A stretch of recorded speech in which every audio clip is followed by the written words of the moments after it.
Shalom, selamat pagi Bapak Ibu Saudara yang dikasihi Tuhan. Kita bertemu kembali dalam acara Renungan Pagi Spiritual Life. Dan pagi hari ini kita akan melanjutkan pembacaan Alkitab kita yang terambil dari Lukas 1 ayat 5 sampai 25. Nah, judul perikop ini adalah pemberitahuan tentang kelahiran Yohanes Pembaptis. Saya akan membacakan bagian firman Tuhan ini bagi Bapak Ibu Saudara sekalian. Pada zaman Herodes, Raja Yudea, adalah seorang imam yang bernama Sakaria dari rombongan Abia.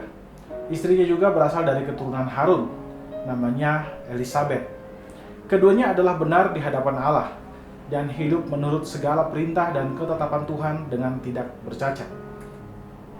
Tetapi mereka tidak mempunyai anak, sebab Elisabet mandul dan keduanya telah lanjut umurnya. Pada suatu kali, waktu tiba giliran rombongannya, Sakaria melakukan tugas keimaman di hadapan Tuhan.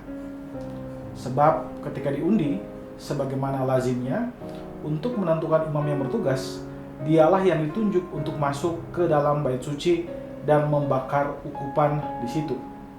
Sementara itu, seluruh umat berkumpul di luar dan sembahyang. Waktu itu adalah waktu pembakaran ukupan. Maka tampaklah kepada Sakaria seorang malaikat Tuhan berdiri di sebelah kanan mezbah pembakaran ukupan. Melihat hal itu, ia terkejut dan menjadi takut. Tetapi malaikat itu berkata kepadanya, "Jangan takut, hai Sakaria, sebab doamu telah dikabulkan dan Elisabet, istrimu, akan melahirkan seorang anak laki-laki bagimu, dan haruslah engkau menamai dia Yohanes. Engkau akan bersuka cita dan bergembira, bahkan banyak orang akan bersuka cita atas kelahirannya itu.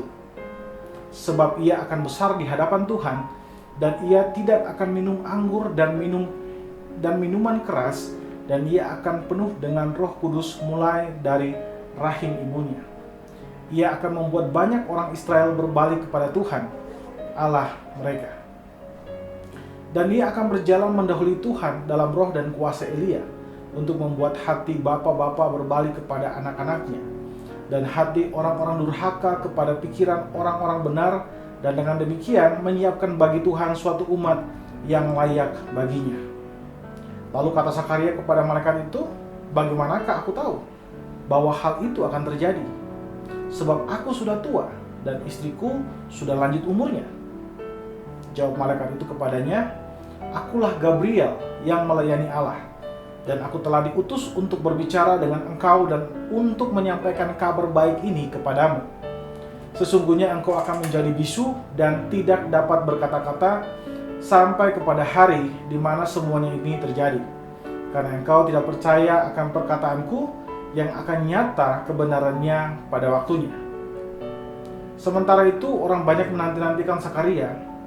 Mereka menjadi heran bahwa ia begitu lama berada di dalam bait suci.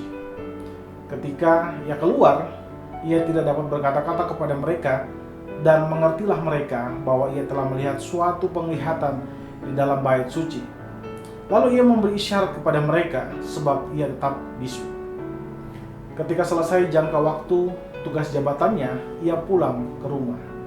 Beberapa lama kemudian, Elisabet, istrinya, mengandung, dan selama 5 bulan ia tidak menampakkan diri. Katanya, "Inilah suatu perbuatan Tuhan bagiku, dan sekarang ia berkenan menghapuskan aibku di depan orang." Saudara yang dikasihi Tuhan, di dalam pembacaan firman Tuhan pagi hari ini dijelaskan tentang bagaimana Tuhan mempersiapkan kedatangan Mesias, yaitu dia mengirim utusan mendahului Mesias, seperti yang sudah dinubuatkan oleh Nabi Maleaki. Nah, kalau kita melihat pembacaan ini, kita akan menemukan bahwa karakter Tuhan ini sangat jelas terlihat di sini. Kalau kita baca misalnya di dalam ayat 16 dan 17 dikatakan di sana, ia akan membuat banyak orang Israel berbalik kepada Tuhan Allah mereka.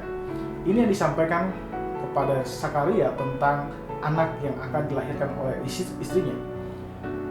Dan di ayat 17 dikatakan, dan ia, maksudnya Yohanes, akan berjalan mendahului Tuhan dalam roh dan kuasa Elia, untuk membuat hati bapa-bapa berbalik kepada anak-anaknya, dan hati orang-orang durhaka kepada pikiran orang-orang benar, dan dengan demikian menyiapkan bagi Tuhan suatu umat yang layak baginya.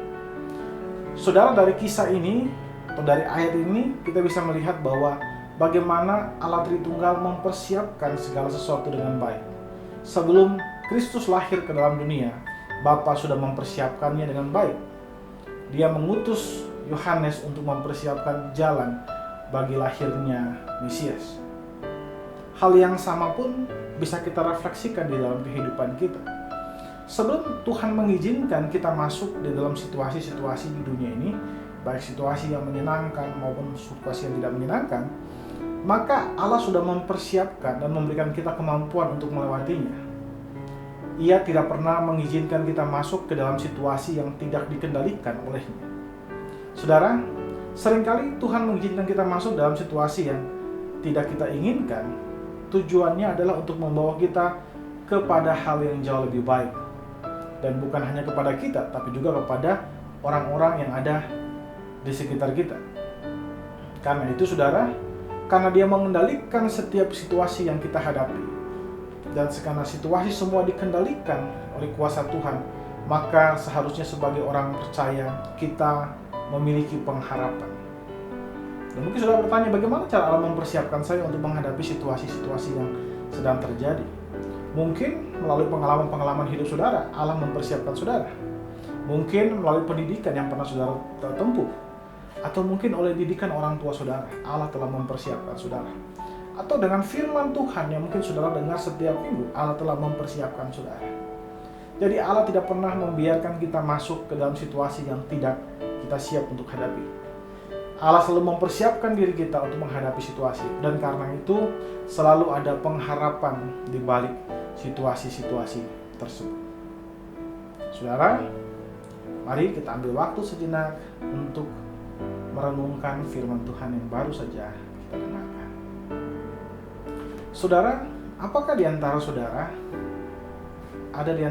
yang sedang masuk dalam situasi-situasi yang tidak saudara inginkan?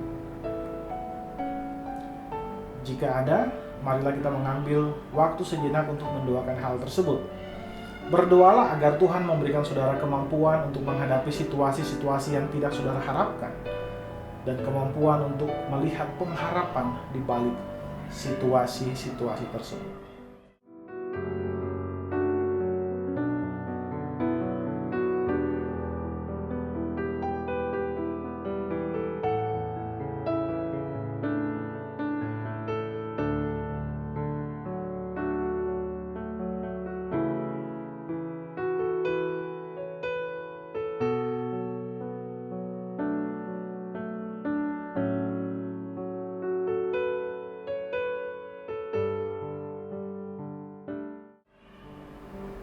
Saudara, percayalah bahwa Tuhan sudah memberikan saudara kemampuan untuk menghadapi situasi-situasi yang tidak saudara harapkan, dan kemampuan untuk melihat pengharapan di balik situasi-situasi tersebut.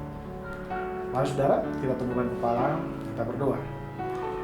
Ya Tuhan Allah Bapa kami bersyukur buat kasih dan karunia baik kami Tuhan. Terima kasih jika pagi hari ini Engkau masih izinkan kami untuk bangun dan menjalani kehidupan kami.